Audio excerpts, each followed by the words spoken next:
šias varžybas galėtumėte pakomentuoti? Nu, kaip 9 golus praleidai, tai aišku, blogai.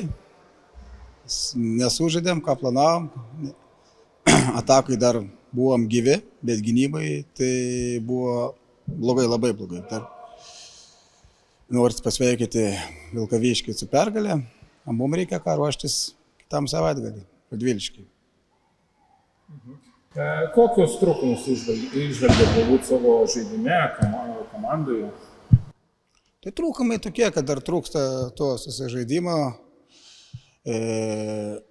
Tai tas ir svarbiausia, kad trūksta dar momentais koncentracijos prie gynybos, atrodo išlyginam, bom per minutę, bom 2 golai ir paskui varžovas pabėga, jau įsiveda, mes nebegalim atsitiesti ir pritrūka gal biškai ir sėkmės momentais. Tai tiek.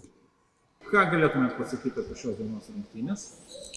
Šios dienos rungtynės tikrai buvo klampios, įnirtingos, daug kovos, daug dvikovų, daug provokacijų, kietų pražangų ir tokių nematomų dalykų, bet manau, mūsų ekipai šį pergalę iš tikrųjų bus postūmis pačioj pradžioj sezono, tai manau, kad įsivažiuosim. O kokius, sakykime, savo komandos pliusus ir minusus išvelgėte per šias rungtynes?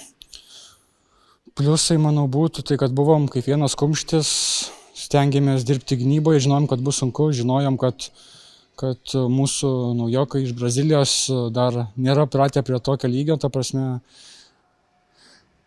kaip čia pasakyti, sunku iš tikrųjų jiems adaptuotis, gauna jie spaudimo ir iš sirgalių priešininkų ir iš mūsų gauna ten kitus perspėjimus, bet stengiamės su jais susikalbėti, mokomės kai kurie žaidėjai jų kalbą, bandom komunikuoti ir rasti kompromisą.